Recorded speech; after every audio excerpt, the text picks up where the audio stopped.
What is up, Vol? It is one half of your Vols ATB crew. Alex is not here with us this week. We're going to be joined by Lo shortly. But, we got a jam-packed episode this week. First off, Drew, my man, how are you doing? How's everything going on in life?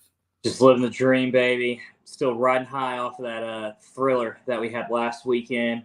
15th ranked Vols now, and got a huge game next Saturday. No disrespect to Akron, of course. I barely consider the Saturday an actual game, but huge game next weekend. I think this is a good start for both of us, but we'll definitely dive into that a little bit more later on the show. Yeah, man. Obviously, a huge week 2. Vols AP, the rankings going into that. 15 after a huge win. A lot of noise around college football. Kind of crazy what's kind of been going on. Tennessee, obviously, this week has, some cleaning up to do. Has an easy game against Akron that we're kind of all, looking past with all the news that's been coming out lately. But I guess I don't know, before we dive into the Pitt recap, Drew, week 2 of college football, absolutely wild. First off, with that Fox game, you had Alabama and Texas, where you saw Quinn Ewers, come and go, sadly. And then, later that night, you had Kentucky and go into Florida and beat Florida in the swamp. Your thoughts on those 2 games and the whole kind of massacre around college football?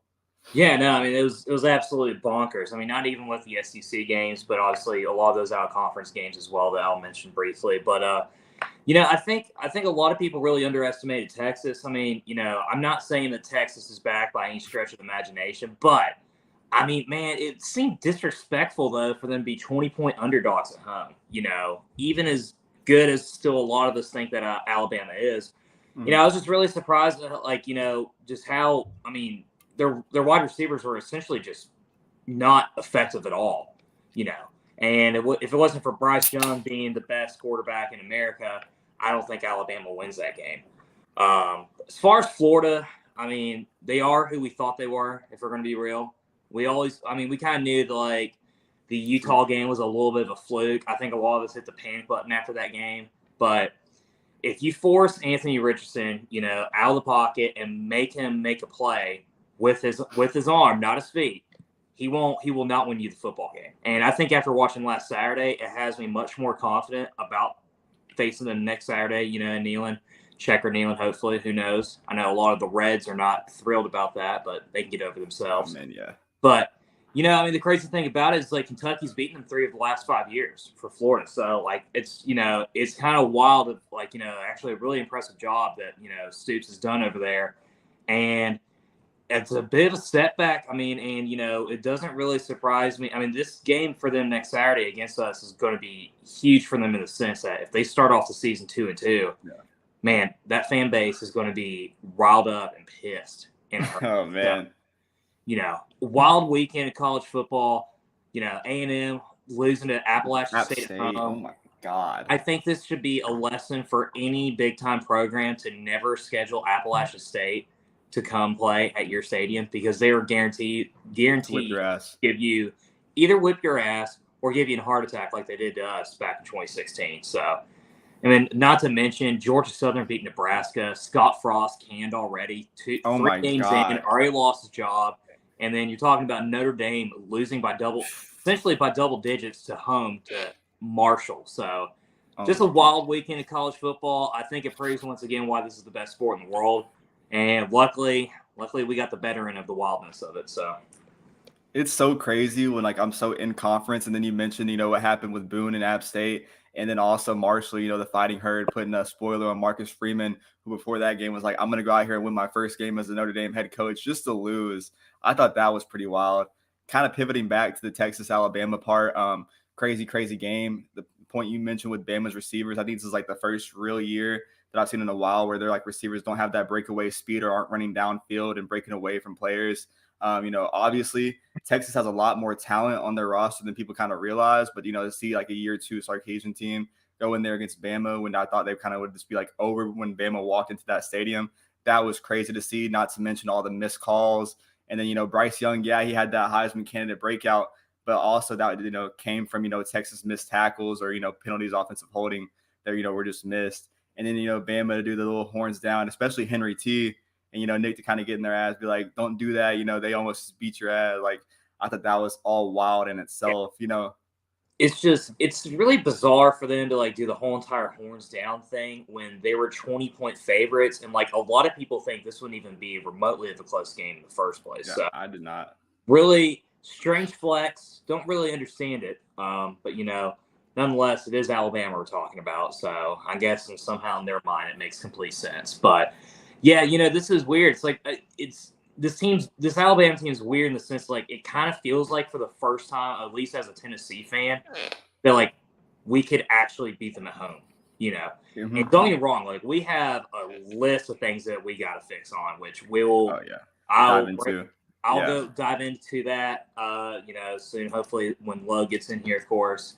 But it's kind of feels like almost the tides are turning in the sense of that Alabama's no longer going to be that dominant, just ridiculous regular season team. It feels like it's more shifting towards Georgia than anything else. As much as I hate to say it, but disgusting. Oh, I hate it. But people that bark at humans. I think Alabama loses a game this year. I think they lose one. I still really believe kind of like what Josh Pate said in the sense that either Arkansas or us. I really do believe that. I mean, if we play our A game, I think we have a great shot against them. But man, what a sport! What a weekend! And I'm sure this weekend won't be that great. Not a lot of great matchups, but when you talk about next weekend with Tennessee, Florida, and a couple others as well, it's conference play just around the corner. It's exciting. I guess I want to talk about that Florida Kentucky game. I did not expect, with the news coming out, Chris Rodriguez out, Ramon Jefferson, tore his ACL. All Kentucky had in the backfield, was Smoke Tisdale. Wide receivers, 2 true freshmen in Dane Key and Barry and Brown out there. I thought it was kind of wild. Obviously it wasn't a lot that Kentucky got done on, offense, but when they did like that huge deep ball to Dane Key early, that was a huge difference. And then, obviously, like you mentioned, AR, whenever he was forced to throw, I don't know how he didn't see that corner on the right side, the Ole Miss transfer for Kentucky, making an easy play for 6. I don't think that Anthony Richardson, wants to run the football either. I think, like if you've seen him, like he doesn't run the football unless he has to, kind of like that contact thing. But whenever he is like forced to throw to a side that he's not comfortable to, I just think that when it comes down, being in Neyland, like you said, it was announced today, the game's officially sold out. Checker Neyland's in the air. Billy Napier's first road game as a head coach, and it's in Checkered Neyland with a full recruiting weekend on the way, with Tennessee trying to get dialed in this week against Akron. That's already also on the verge of selling out. So you have all these fans, all we said all this time was put a product on the field, go out there and win a big game, and these fans are going to show up. You saw it week 2, and now all this news is coming out. It's just kind of wild to break down. I think that game and this year, I know we've kind of, built the game up on this show for weeks and weeks and weeks, but it's starting to build even more. And man, I can't wait for that place to erupt. College football as a whole, we didn't really know what we were coming into this year 2. Obviously, we knew we wanted to make improvements, but I don't think we had any idea of the whole landscape of college football and where everyone else would kind of be at. Because, later on tonight, we're going to have SECMIKE on the show. They're going to dive into everything with him, going deep into the SEC part of things. Teams like, Mississippi State, Kentucky, Alabama, Georgia, kind of being the names to thrive right now. It's just weird to see, man, like kind of weird. We forgot to even mention, Missouri going out there getting blown out by Kansas State. Adrian Martinez went out there and beat an SEC team.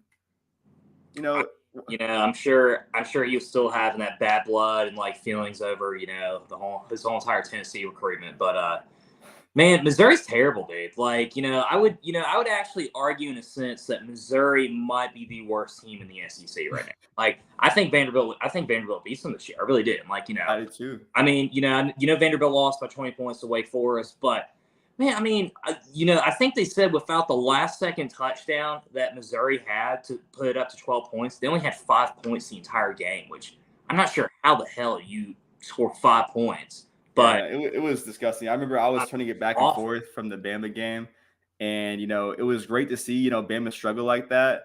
But then when it came down to us, I thought we were just going to cruise by, and we kind of saw that it was the same kind of bitter taste in our mouth for the full game until overtime. But now I guess we want to welcome in the late arriving Miss Lowe. Thank you for joining us. Howdy. How are you doing? Living the dream. Kind of breaking down this wild week 2 of college football.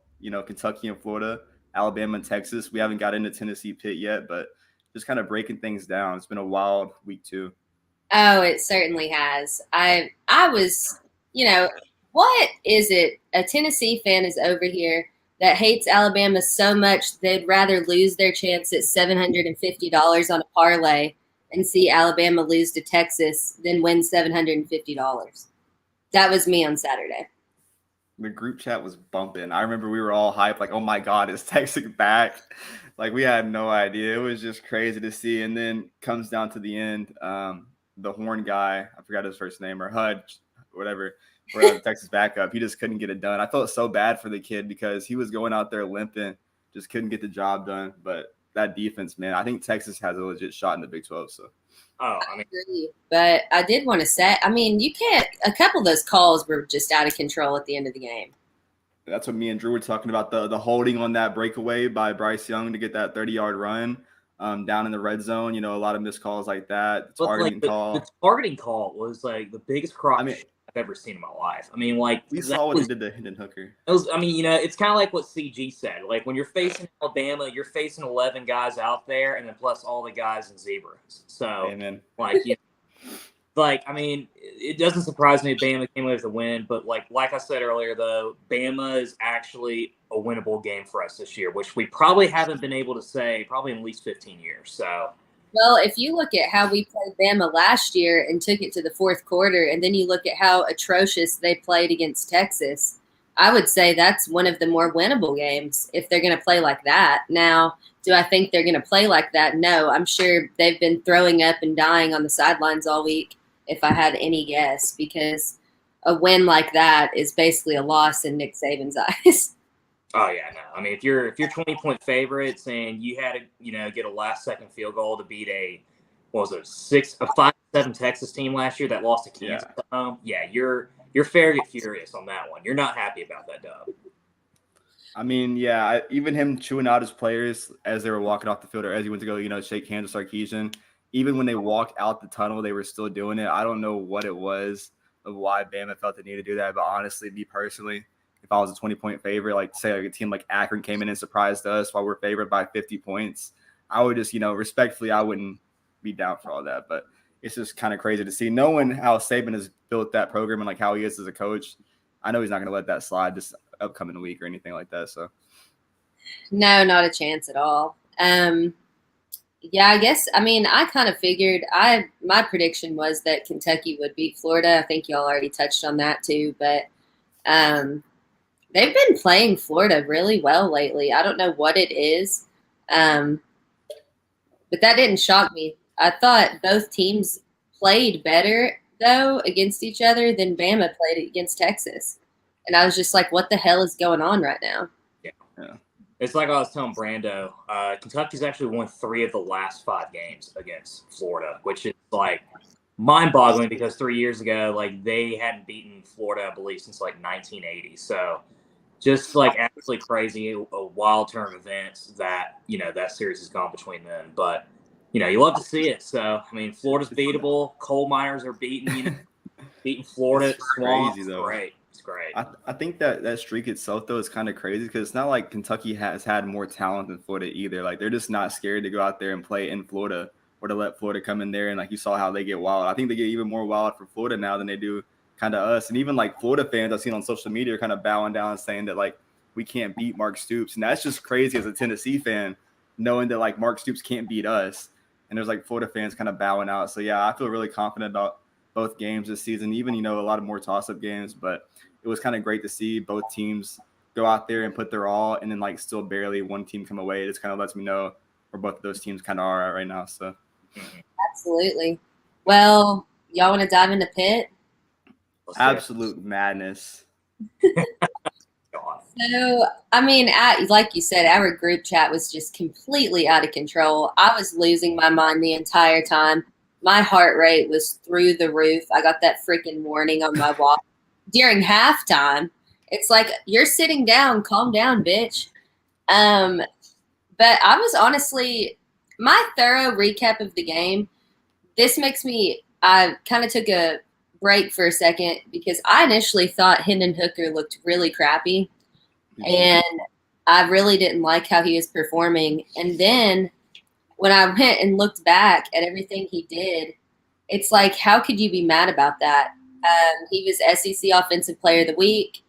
I really like, too, he rushed in the first overtime for that touchdown, gets called back, and then sits in the pocket for like the extra 2 seconds to make that throw for the touchdown pass right after they just got one taken away. Like, showed his poise in the pocket.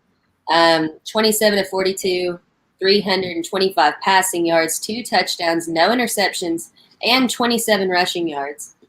So I think that his award was well deserved, but initially I was just kind of like, I'm not sure about this, but you got to give him props for that performance and sticking it out all the way through overtime to get the job done. Oh, yeah. I mean, I saw a graphic after the game, and if you would have told me that Hendon's QBR would have been better week 2 against Pitt than it was week 1 against Ball State, where he had 2 rushing touchdowns and 2 passing touchdowns, I would just call you flat out crazy. Obviously, the first drive, the pressure, Pitt's D-line, I give him credit. They're an amazing D-line, but, Hendon didn't even have a chance, really, the first few drives. They were getting back there like crazy. The third down, missing Jalen Hyatt across the field, though it could have been an obvious, 70-yard, maybe 80-yard touchdown with Hyatt breaks away with his speed. The balls to Seti that, were partially Seti's fault, Cedric Tillman's fault, but, could have gone either way with placement, just kind of hitting him off the hands or off the face mask. A lot of good moments, though, too. He kind of settled in, that second quarter, the third down to Brew McCoy, where Brew McCoy kind of fought, 7 yards to get that first down. Then him coming in balance, getting his first touchdown. I thought that deep ball might have been Cedric's best ball since being at Tennessee, just of how it sailed into the end zone. That was super beautiful. Kind of looked like a Joe Milton deep ball. Maybe, it took the bad, but also took the good away that we kind of saw. I know all the Twitter was like, who's in a quarterback right now in the first quarter? And then he kind of, lit up and lit on fire. In the second half, I thought our offense, it didn't show anything at all. We couldn't get the run game going at all. We were held under 100 rushing yards for I don't know since how long under Heupel. It might be the first time under Heupel that I think we were held under 100 rushing yards. We could check. But, you saw them kind of doing that screen pass to Jalen Hyatt a lot. Career high in receptions at 11 there to kind of mitigate the run game. Thought that was a smart way to get involved, to keep the ball still going down the field. But, man, I want to give a shout out to our defense because it's just crazy about how they showed up. In the first half, it was like, oh, my gosh, this Tim Banks defense is facing.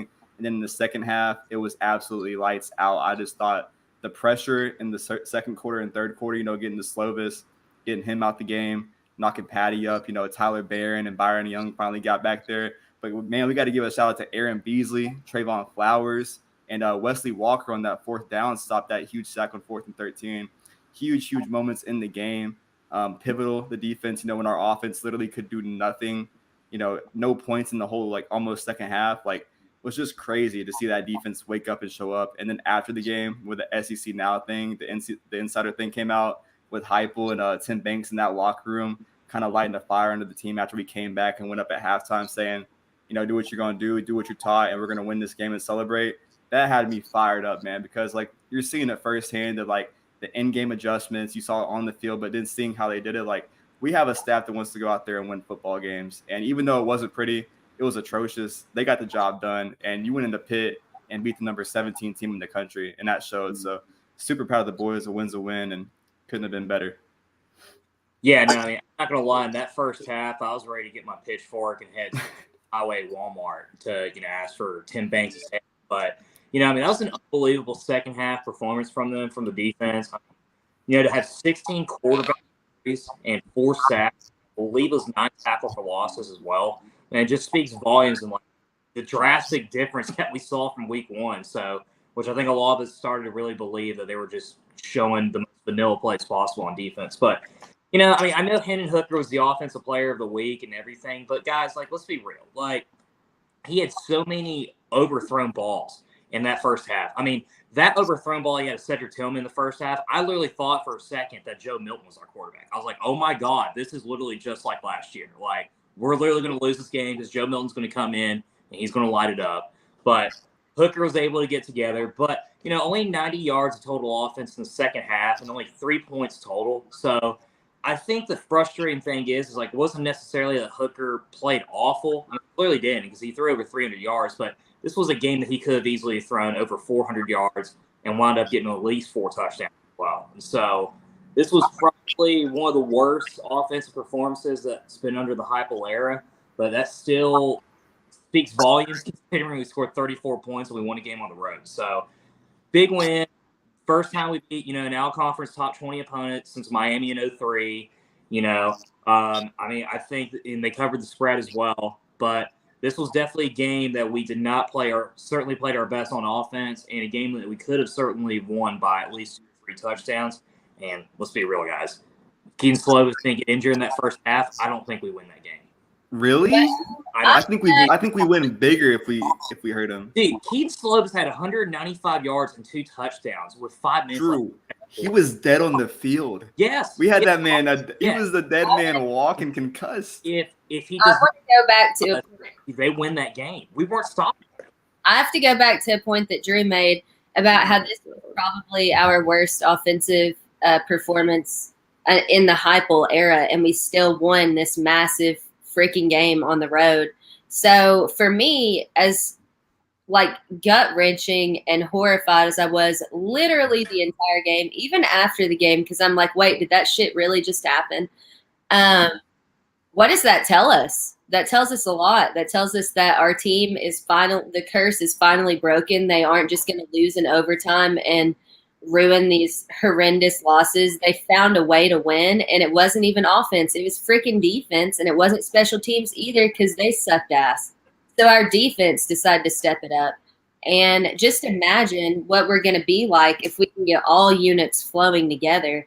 I mean, that's why I think this team can be very dangerous and is pretty dangerous if they can get all the pieces in the machine working properly. Oh, yeah. I agree with that, but the first thing they can improve on is our team's secondary. They are crap. I'm not going to, specifically call anyone out, of course. We don't do that at this show. I would never do anything like that in a million years because I hold myself to a higher standard, okay? But there was a particular individual where the ball was thrown to them 10 times, and 7 of those 10 passes were completions, including one that eventually tied the game near the end of the fourth quarter and brought into overtime. So, not going to. Is that the one man that we don't speak of, but the same man that we don't speak of? Exactly. Okay. Praise him, talk about how much progress he's made. Guys, I mean, it can't be any worse. I mean, we got to get someone else out there playing corner. My God. I mean, I'll just point out, man. People to watch. He got his ankles broke in the second quarter in that freaking run. I saw that. That was pretty disgusting. It was on the Sky Cam too. It was embarrassing. On the Sky Cam, he got dropped. It was pretty bad. It was horrible. Yeah. He made their third string running back look like fucking Tony Dorsett. Just so ridiculous. I want to, first off, now that you mentioned the running back thing, obviously that running back not playing for Pitt, that was huge. Didn't kind of get broken out by official media, but I, quote tweeted that on our page about how that Hammond guy wasn't going to play. Came out that he wasn't with the team, kind of dismissed from the team, it sounds like. So that's a huge loss for Pitt. Kind of helped us in the run game, even though that running back, we didn't give up a lot of big plays, but the one big play we did give up running was for 76 yards and a touchdown. That was pretty bad. To flip to the offensive side of the ball, I think, we kind of had it coming. I didn't really expect a super high, scoring offense, but I didn't expect us to get stopped that much. We mentioned last week on the show, Pitt versus Tennessee and Narduzzi versus Heupel's offense every single time. He's defended it better. That showed this Saturday, but, man, our defense really did win that game because Narduzzi has it probably down to a science now, just seeing how that D-line attacked up the middle, didn't give any chance for a run game.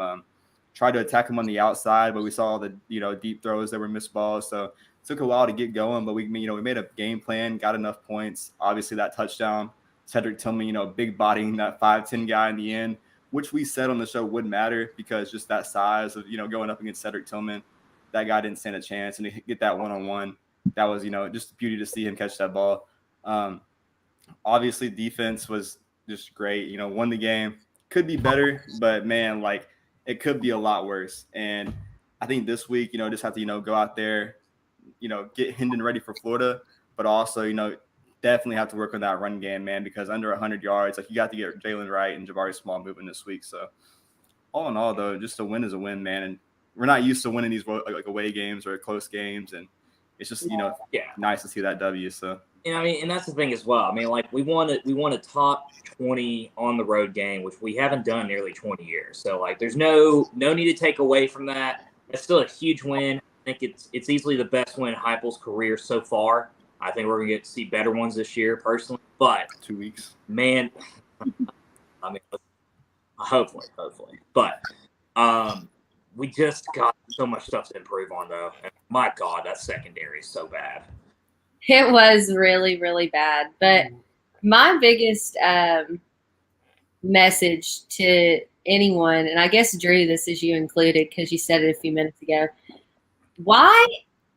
Let's fucking stop being like, well, we only won because of this, or if this would have happened, we wouldn't have done this. None of that shit happened. What happened? We won the game.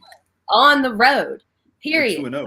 Period. What else happened? Or what could have, would have, should have? We won. We found a way to win. Fuck it. We're 2-0. Move forward. It's so toxic. I'm going to log on to Twitter and see this shit.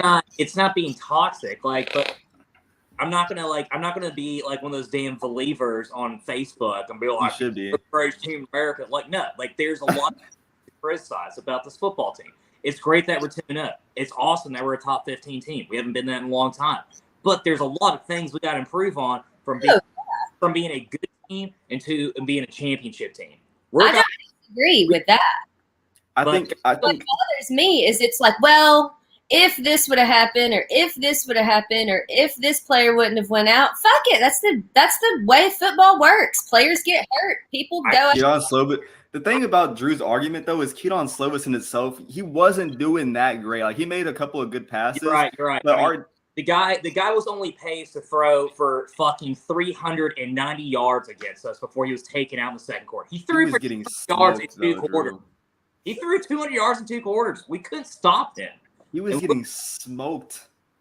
He's still smoking our ass. I mean, like, fucking, their tight end, like, freaking hurtled over damn Trayvon Flowers. I mean, like, but that's not on because of Keaton Slovis. So respectfully, shout out to my boy Trey, because not only did Trey rebound from that, Trey got ran over on a kickoff return, then got hurdled on for a Sports Center top 10 play, but ended up making the interception in the end zone, and then in overtime, gets the 3rd down sack, which put, Pitt in that 4th and long situation. So to see, Trey kind of make those mistakes in the backfield, but, also be, I think, the main leader, in my opinion, in our defensive backfield this past week, they kind of got the job done.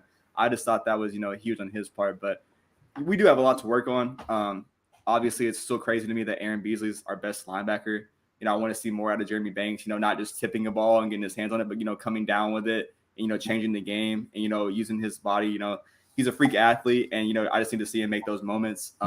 Obviously, this week it sounds like we'll have Juwan Mitchell back. So, that locker room, that linebacker room is going to be, kind of packed going into the next few weeks. But I want to see how that goes. And then, obviously, you mentioned, even though we're playing the more experienced guys in the DB rooms, I want to see guys like, Brandon Turnage get more shots, or, Christian Charles, who didn't really get opportunities on the field. It wasn't just offense where, we kept it tight with only 3 wide receivers. Even on defense, our defensive back, we didn't really see a whole lot of guys. I don't know if that's because of the game plan and the game script of how close the game was, but it was kind of surprising to me to see, guys like Brandon Turnage and Christian Charles that were kind of hyped up this offseason, not really get involved, and to see, Kamal Haddon and, Wesley Walker and guys like that out there. But all in all, man, whatever they did, like Lo said, it's a win, man. A huge win. We're not used to winning like that.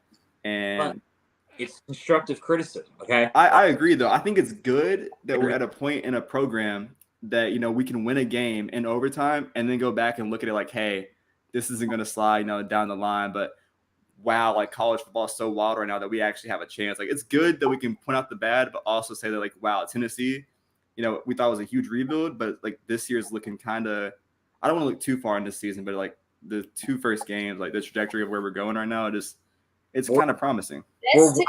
Just to sum up this argument. Okay. So this is my biggest thing. Yes, we have so much to improve on, but let's not take away from this. The top 25 teams that did not cover the spread last week: Alabama, Georgia, Ohio State, Clemson, Texas A&M, Notre Dame, Miami, and Wisconsin. Of those listed, Notre Dame, Texas A&M, and Wisconsin also lost when their spread was 15 plus points.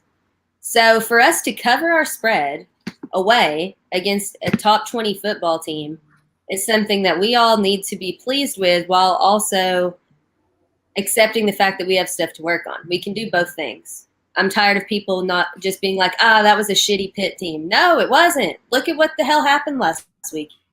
Yeah. Probably Period. one of the best defensive lines we'll see all season. Obviously, Narduzzi has Heupel's number. We talk about how bad the offense was, but I think going forward that, obviously this week is going to be a huge win. Like if we don't win by 50, I'm going to be kind of upset. Looks great on the card. Akron without their starting QB. Defense just got smoked by Michigan State. Coming from that environment to come play in Neyland, it sounds like it's going to be sold out too with Danny White's tweet. So if that's true, and it's going to be rocking like nothing like Akron's really ever seen before, and just to get the run offense going and everything else would be a huge, huge opening week. But obviously, huge W, and all around just kind of looks promising. But absolutely. So tonight, are we about to add our guest? Yeah. Okay, so about to join us is Michael Bratton, otherwise known via Twitter as @SECMIKE. He is the host of the #1 SEC podcast on both Apple and Spotify. You can find that and follow that @that SEC podcast. Mike, such an honor to have you on here. I'm so freaking stoked. How are you? Hey, doing good. Thanks for having me. Absolutely. I just wanted to go ahead and get started. We all kind of want to know about your thoughts on the Vols win on the road against Pitt and what the Vols need to adjust moving forward into their most challenging stretch of the season. Yeah, I mean, I think the most impressive thing was the defense, because all offseason we just heard how they're going to suck, and Tennessee's defense is going to hold them back from contending in the SEC. But I can't remember the last time Tennessee's defense won them a ball game, and that's what really happened. I mean, we all know how good Hendon Hooker is in Josh Heupel's system. Arguably the best offense in the SEC. They have that potential. They didn't show it against Pitt, but it didn't matter. They almost gave that game away with fumbles and muff punts, but it was the defense that answered the toll. It was the defense that right before halftime, there was the strip sack, and that led to 3 points. And that was just huge in that overtime game. And, it kind of – I say this all the time because for people that don't know, I'm a Tennessee graduate, so I live with it too. It always feels like it's a new era. It really does feel like a new era with Josh Heupel. Before they scored the touchdown to Tillman, Hendon Hooker scored, but there was a penalty. And you're thinking, oh, God, this is the Vols right here, right? And then they scored the touchdown. Pitt, it was 4th and 10. We're thinking, you got this game, right? And then they convert. Oh, God, this is the Vols we know. But then they do stop them on another 4th down. So, I don't know. To me, it just feels different under Josh Heupel. I love the direction of the program, and I think they haven't even scratched the surface of what they can do this season. If the offense starts clicking, they're already averaging 44 points per game. I think they can average over 50, and as long as the defense holds their own and forces turnovers, can get to the quarterback, I'm not saying they're going to go undefeated, but I think they could beat anybody on their schedule. I legitimately think that, as long as they're firing on all cylinders, and that makes it a hell of a time to be a Tennessee fan. No, yeah, that's kind of crazy you mentioned that, Mike, because we were just talking on the show, like college football is so wild. Week 2, you saw Alabama, Texas, kind of unexpected to open the day. You saw, how Kentucky and Florida kind of matched up. You saw what happened to A&M. You saw, Arkansas and South Carolina kind of getting that fight deep. And then you see what Tennessee has, and you say, wow, this is like the worst game offensively that you'll see under Josh Heupel, but the best game defensively, coached by Tim Banks. And you talk about the averages. Obviously, this next week you got Akron, then Florida comes into town. And then, looking forward, Bama, LSU, Georgia, 2-3 years ago, you would have been like marking us off the schedule. Like, there's no chance. There's no way this is going to happen. Now you look at it like, dang, this might actually be a chance that, these teams come into Tennessee and we give them a fight, or, hey, we go on the road and beat these teams in their home. And like those wins alone would be huge, not only in recruiting, but just, confidence for this team going forward. If, Tennessee, I don't, say a 12-0 is kind of wild, but, a 10-2 after these first 2 games is kind of, really on the table. And yeah, it's kind of, Vols syndrome to kind of like look ahead like that. But like, I genuinely don't think that with this scheme that we have, teams can really line up. And it's kind of wild. Like, I don't think anyone can defend it how we saw Narduzzi do it this past weekend. Yeah, I mean, I'm surprised you didn't say feels like 98 there. I mean, my goodness, we're fired up over here. I think I would love to see Tennessee and this may sound crazy, but bare minimum, go to the Sugar Bowl. It's been so long since they've been to the Sugar Bowl. going down to New Orleans. I mean, that is such a fun time for those of you that have been down there. I think that's the natural progression. That's where Tennessee should be looking at right now. And if you get any more than that, it's just gravy. Yeah. Brando, you go ahead. No, you got it. I was going to point out like the bowl projection that came out earlier today. Tennessee, with Baylor or like someone else in the Sugar Bowl or the Orange Bowl right now projected according to On3's bowl projections, which is kind of crazy already. Even though it's week 2 to look at bowl projections, just to see that in that conversation right now where people think Tennessee is as a program. Yeah, Mike, thanks again. For joining us. Huge honor to have, someone like you come on our show. Vols are top 15 for the first time in a couple of years. It feels like it's finally different, like you mentioned, though. It doesn't feel phony, kind of like with Bush Jones or Pruitt when we were, in the top 15 for a few weeks. But what are the big improvements of this football team to take that next step from being respected again on the national map? You were breaking up a little bit there, but I think I got your question. What do they got to do to improve? In the SEC, and this is something we still not yet seen from Josh Heupel, and this is why I'm so high on Arkansas right now, is when the defense knows you're going to run the ball, that's going to happen in conference play. I'm a little unsure if Tennessee can get that done. And short yardage, goal line, that was something that plagued this team last year. And I don't think it's the scheme, because Ole Miss is getting it done, and Arkansas is running the same scheme essentially as Tennessee. It's a little bit it's a little slightly different, but very similar in its base. So I'm a little concerned that Tennessee, their offensive line, maybe just the personnel. And again, I'm not saying against Akron this is going to be a problem, probably not even against Florida. But when you go up against an Alabama, when you go up against a Georgia, they are going to make you beat them on the ground. And I'm not convinced that Tennessee can do that yet, but it may not matter because they've got one hell of a quarterback and some great receivers, and they find ways to engineer some points. But it's really going to come down to a lot of critical situations, particularly on the goal line, short yardage, like I said. And that's kind of where Tennessee needs to improve.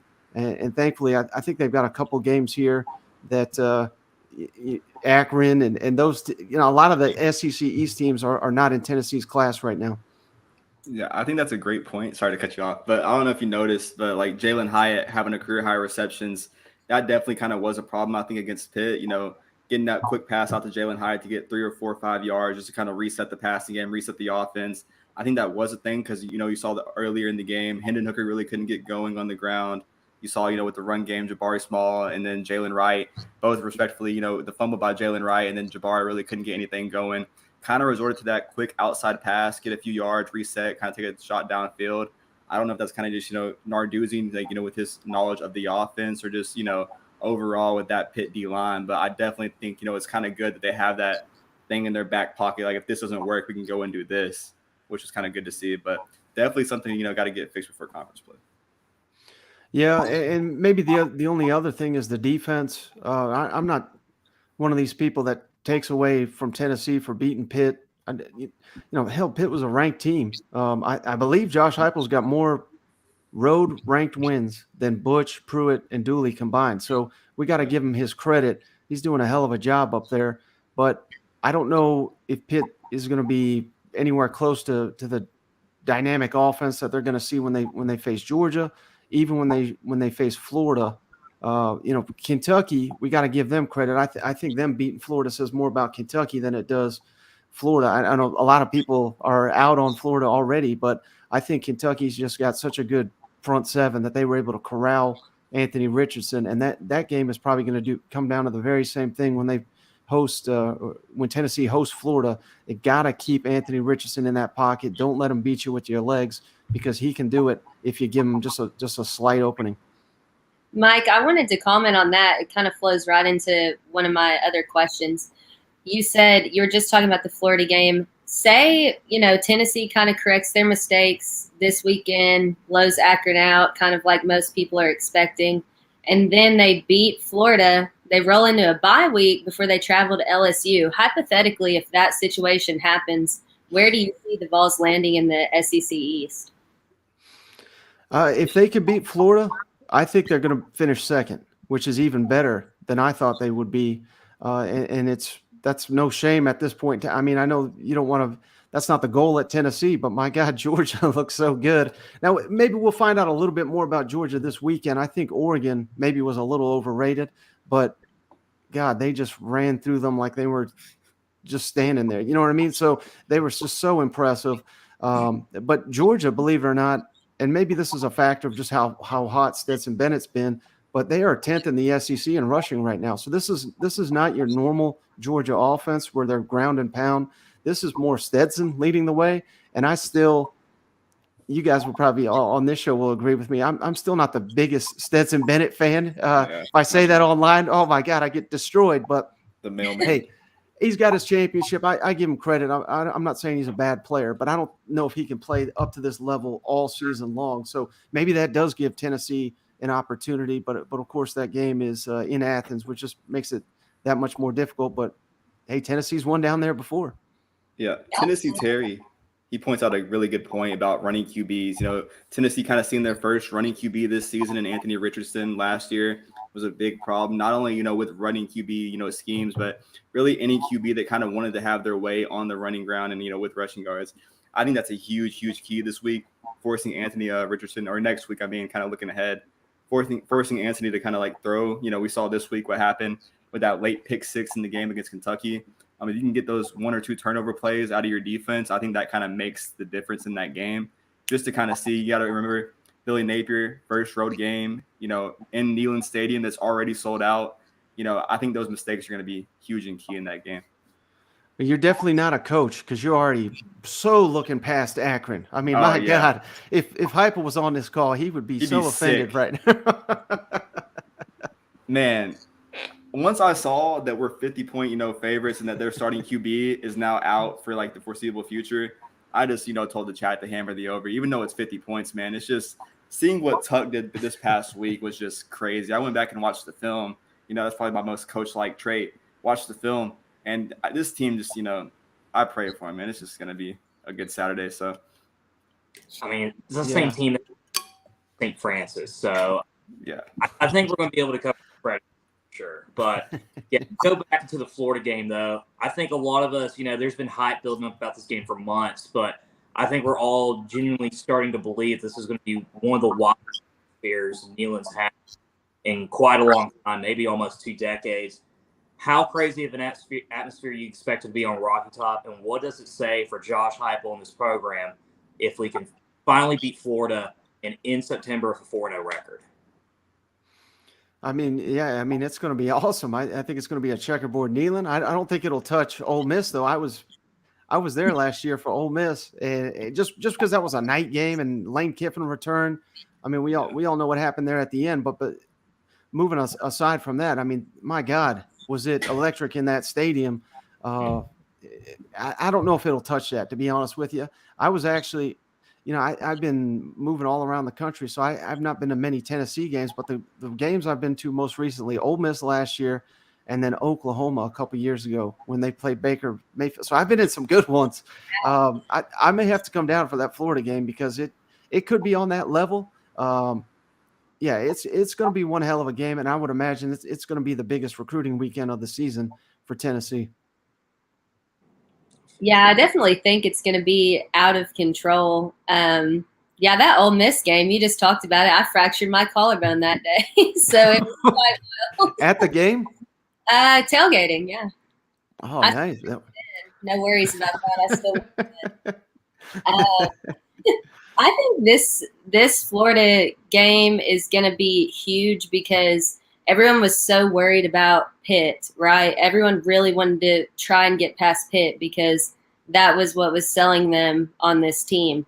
Beating Pitt and essentially, we haven't done it yet, but rolling in 3-0 against Florida, I think Knoxville is going to be absolutely out of control. I mean, there's so many events going on. There's so many former players coming. I'm going to help host an event for Juice Davis at Maple Hall the Friday night before, and there's like 8 former players that are coming to the game, like at least.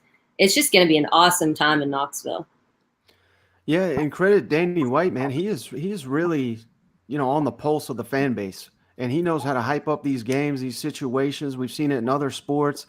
He's certainly done it with Tennessee football with the improvements they've made in his short time on Rocky Top. So, yeah, I would anticipate, one of the best atmospheres, not only in the SEC, but the country upcoming. Of course, they got to beat Akron.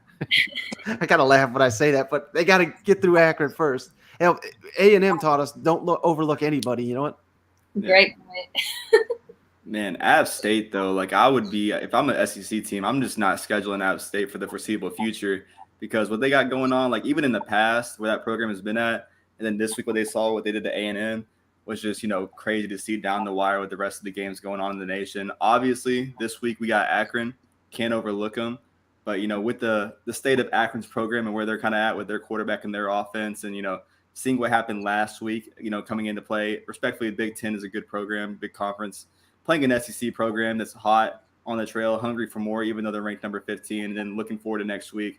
Obviously, a lot that these teams want to get done, and I know a lot of guys on this roster want to come out here and get these things corrected because they take this Florida game kind of personal. So definitely a game that you can't look past. I think Heupel's going to have them ready to go, but I definitely think that it's going to get over that 50-point spread, man. I'm confident on it for some reason. Yeah, I'm a little concerned. A friend of mine, he coaches the other team, Joe Moorhead, really nice guy. He was at Mississippi State. He's actually 0-1 in Neyland Stadium. He took, I think that was the Brian Maurer game where he landed on his head, unfortunately. Yeah. But man, what an ugly game that was, and it's probably going to be just as ugly for Akron. And a complete 180. I shouldn't even mention the Pruitt era because hey, we're on the bigger and better on Rocky Top. And yeah, if they have a huge performance, I mean, there's a real opportunity if there's an upset or two in college football that Tennessee maybe even in the top 10 when Florida rolls around. No, for sure. And I just want to get your comment on the one thing. If you saw Joe Moorhead, his press conference, the one reporter kind of asked him how Tennessee would bounce back after their loss to Pitt. If you're a reporter, you a guy that reports, SEC news and media. If you're a reporter and you go into a press conference and make that kind of statement, what are you doing the next day or the next 10 seconds after that? Resigning from your job because journalism is dead. There's a reason I got out of it. And I just do podcasting now. Yeah, I mean, that was just a complete joke, but I don't know who that was. I don't mean to offend him, but clearly not on top of his game. How do you not look it up like literally before the press conference starts just to make sure that you think like you're right on like that it lost the game? Just completely unbelievable. But to transition a little bit more of the conference talk though, SECMIKE, I kind of want to get your thoughts on, as crazy as last weekend was, what was a little bit more of a shocker to you on Alabama having to go down to the very last second to beat a very mediocre, in my opinion, Texas team, or A&M completely blown it home against Appalachian State? I think Texas competing with Alabama, to me. I went on Feinbaum. I said Alabama would win by 45 points, and I thought that would be the case. I mean, I'm right there with you. I don't believe in Steve Sarkisian. I've never believed that to be that great of a home field advantage, but it looked incredible. And maybe I've been trying not to hype up Alabama as this world beater like everybody else. Maybe that just is a signal that Alabama's kind of coming back down to the pack. And they've got some tough games upcoming. If Texas rattled them at noon, they got to play Arkansas on the road, Tennessee on the road, LSU. That may not be tough, but LSU is a tough place to play. Ole Miss, which Lane Kiffin has had Saban's number in the past. So I think there's a real opportunity that Alabama loses one of those football games, if not two. If they play like they did on Saturday, they're going to lose a couple games this year. For sure. Definitely. I mean, we were talking about before you came on, I thought that Kentucky and Florida both looked and played better than Alabama did in that Texas game. And if they have another game like that, my God, I mean, I can't imagine what would happen to them. Yeah, basically all that saved them was some controversial calls. I've never seen Alabama get the treatment on the road with the referees. That and Bryce Young, I mean, he made some spectacular plays, but there was some blatant holding on some of those plays too. So that was pretty wild. But yeah, if not for Bryce Young, I mean, that would not even been a ball game. If not for Texas quarterback getting hurt, they probably run away with that game. So, hey, hopefully for Tennessee fans, Alabama, maybe they've just taken a significant step back. Yeah. Also worth noting though, in that Texas game, they did not have any risky or ballsy play calls. They went for field goals instead of touchdowns in the red zone.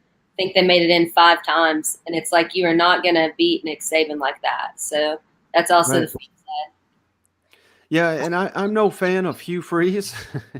I've been an enemy of his for a long time, but I got to give him credit. When he faced Nick Saban in Alabama, that's how he played the game. You go for it. You got to be aggressive. You just, like you said, you can't settle for field goals against Alabama. I mean, you go for the throat when you have that opportunity because you don't get it that often. And again, that goes back to what I was said about Steve Sarkisian. Not a big believer in what he's doing. I don't even know if he's going to be Texas coach by the time they make it into the SEC because I think he's that bad of a coach. Absolutely.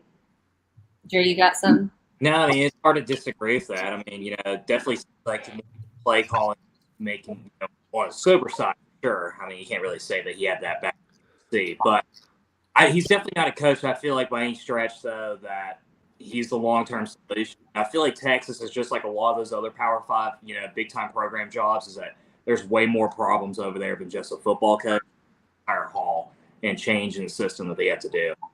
But yeah, I mean, as of right now, though, I mean, what would I know you kind of hinted a little bit, saying Tennessee could potentially be even defeated. I want your realistic expectation, final prediction on what you think the Vols will be at the end of the season and what bowl game you think they'll wind up being. I would say probably, man, a lot of it obviously hinges on the Florida game, but I would probably say 10-2 because I still don't think, I respect Kentucky. I've made an enemy of them this offseason too. I predicted them to go 5th in the East. Hell, that could still happen. They got a lot of tough games still going. But the only 2 teams I would think Tennessee is going to lose to is Alabama and Georgia.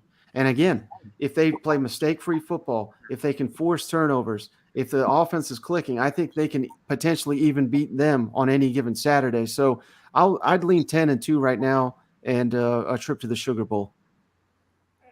God, that just sounds so exciting to me. I know we're early, and I know it's early, but damn, I would max out the credit card to go to that.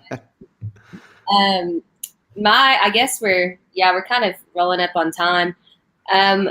What do you think about like the best receiving core in the SEC? Again, I know it's early, and what are some of your top names to look out for, across the SEC in terms of who might be the best receiver at the end of this whole thing?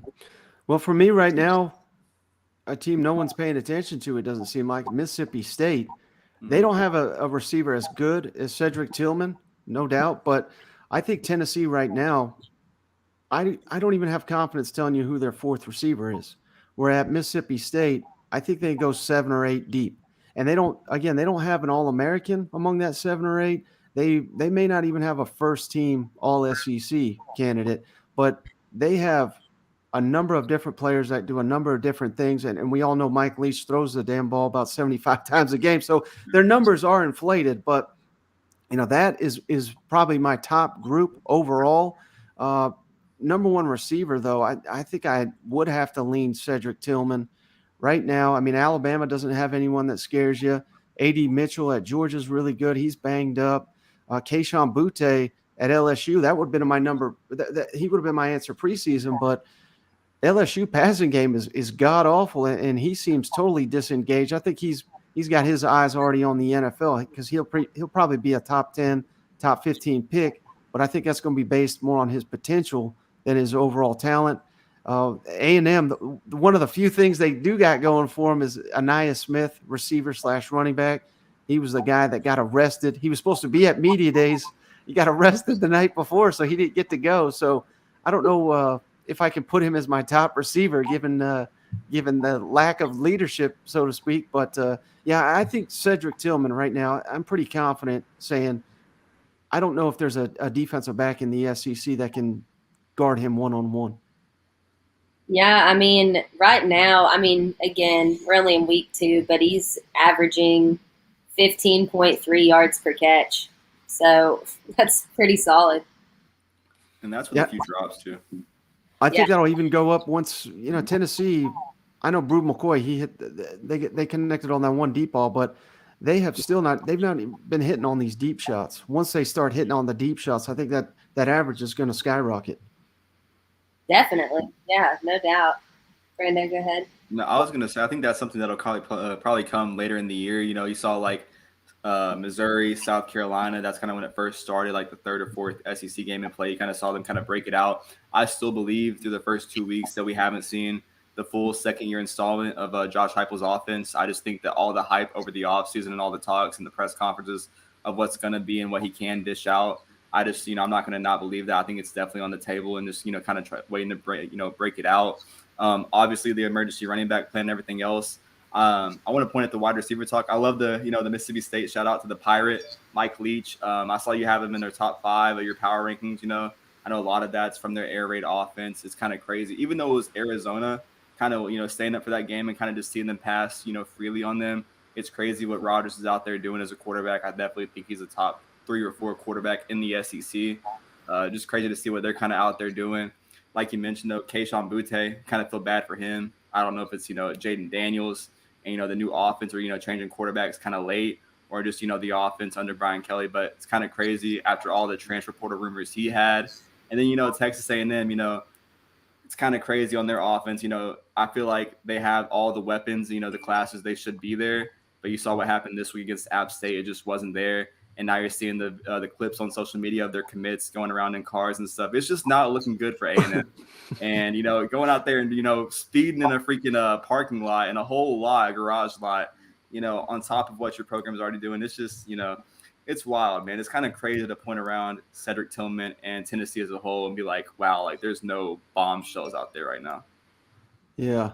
Well, I try not to give anyone too hard a time for doing anything stupid because particularly when they were in college, because my God, I did some crazy, foolish stuff when I was at Tennessee. But yeah, I definitely never went through a parking lot quite like that. But hell, if I had that car, I probably would have, to be honest with you.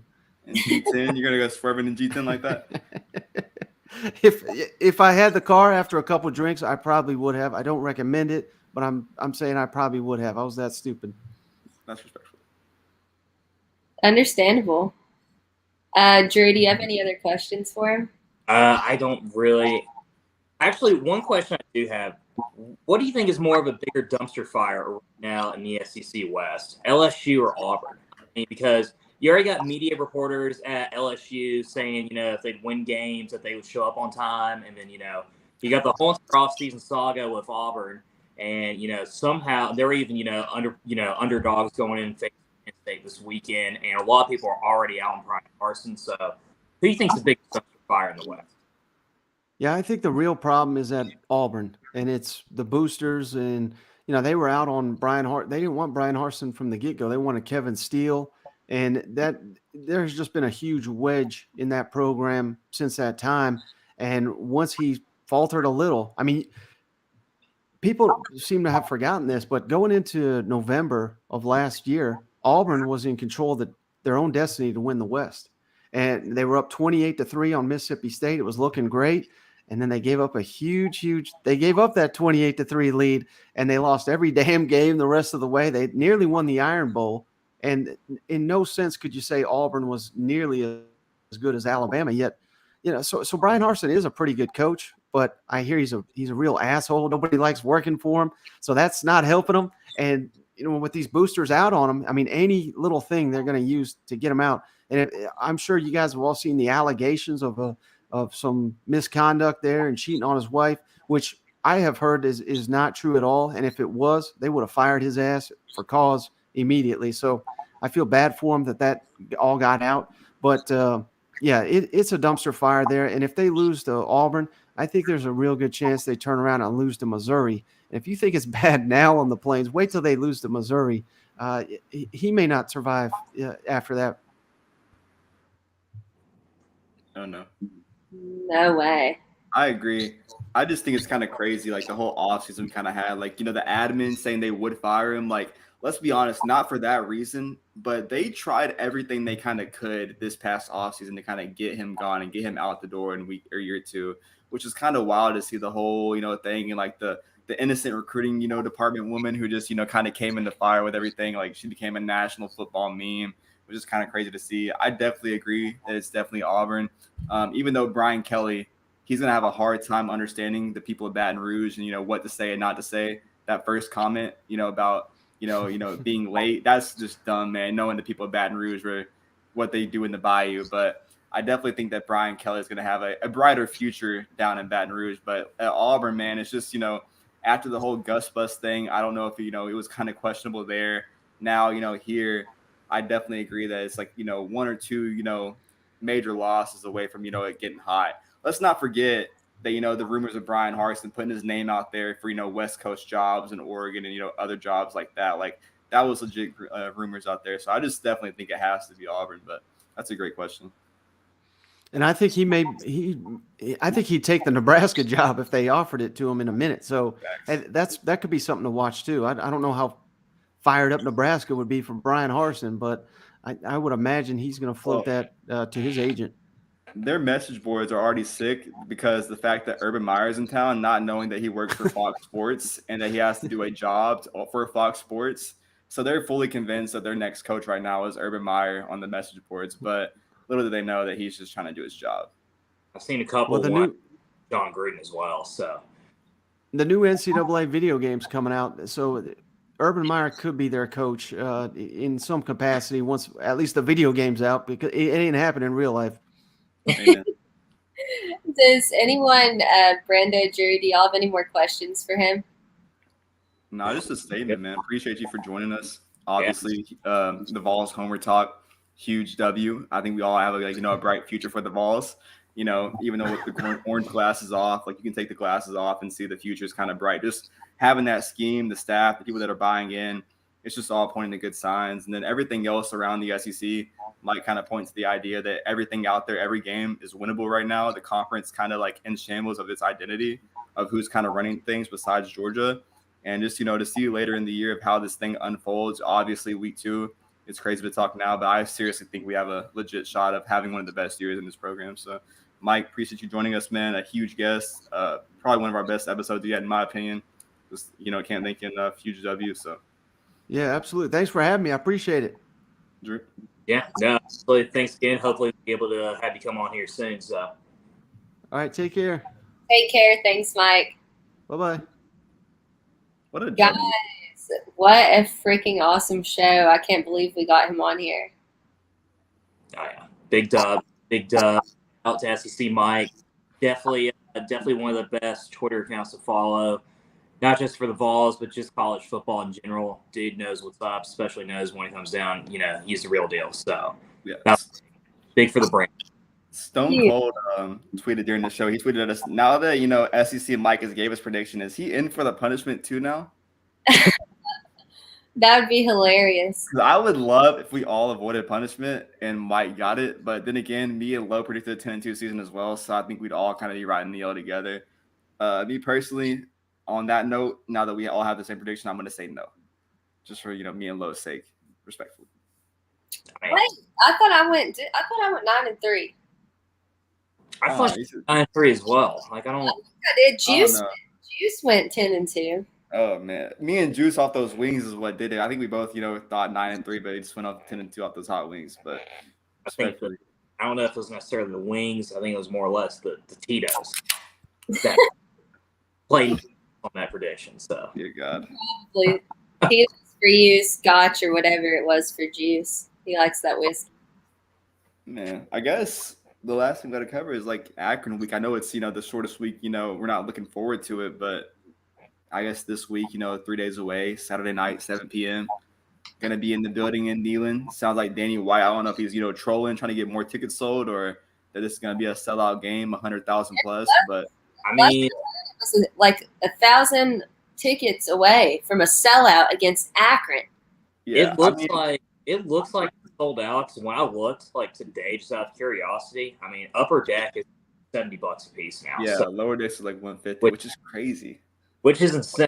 But the line did move down to 47.5. 1,000 over. I put money on that. That Vols are guaranteed to win by 7 touchdowns. 50 would have been one thing, but 47. Let's go. They're definitely.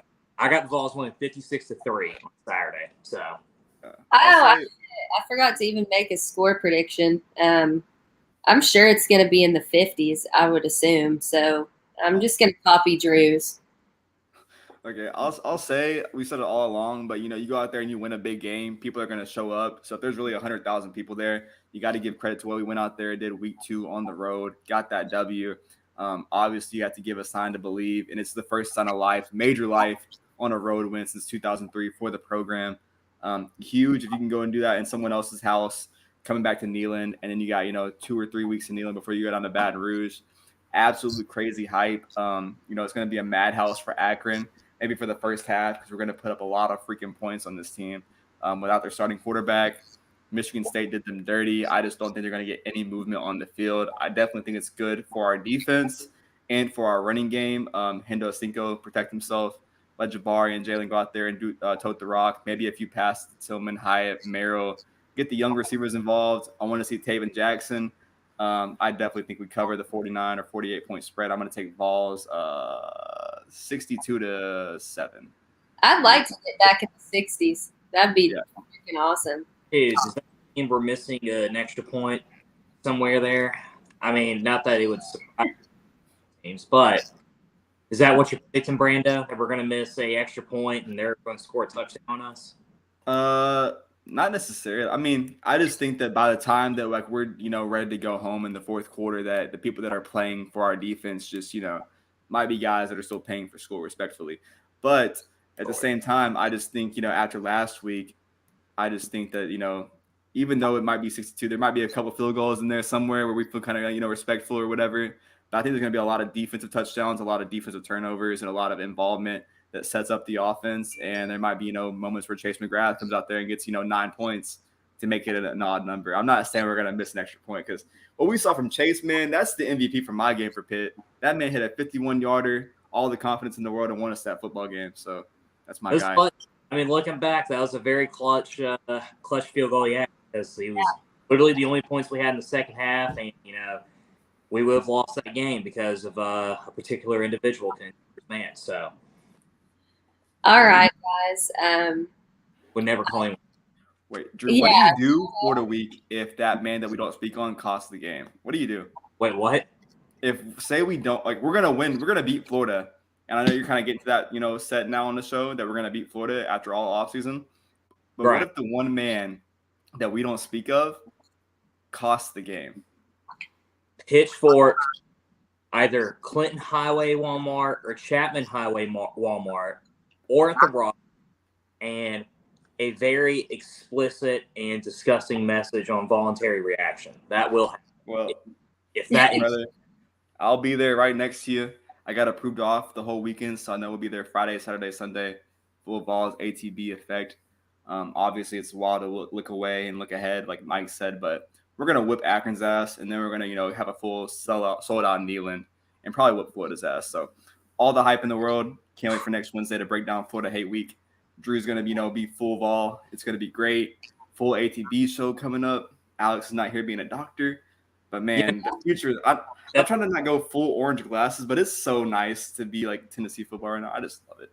No, I mean, it's a great time to be a Vol. Really unfortunate time to be Alex, because this is the second big guest that we have now where he has not been able to attend. He wasn't able to join us with Trey Wallace a couple weeks ago. This time, legendary Mike. So hopefully he can rebound from that L. We're hoping that he gets his education. I mean, education first. So, but guys, next Saturday, huge weekend. I'm beyond fired up.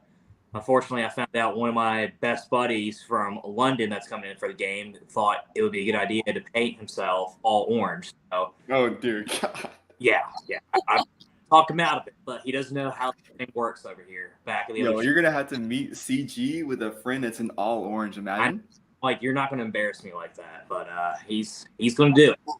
That is so funny. So if you see some weird British man with a very ridiculous English accent painted all orange, yes, he is with me. Yes. Oh my God, I love it. Well, let us not forget, we got to thank Skybox, our sponsor. So this weekend is a night game, not till 7 p.m. Go down to Skybox Sports Bar and Grill, 415 South Gay Street. Grab some beers, watch the other games. Maybe see some of us there, and gonna be a good time. I'm excited. I can't believe this many people are going to this game this Saturday. I love it here. It is just so fantastic to have all of this excitement. I've been excited all week. I'm like, holy shit, I don't care who we're playing. I'm in Neyland at night. It's going to be awesome. 50th anniversary, by the way, too. So Yeah, I love it. you and I'll be there. Let's have fun. All right. Well, that does it for us. Awesome show tonight. And till next time, good night. Go Vols. Go Vols.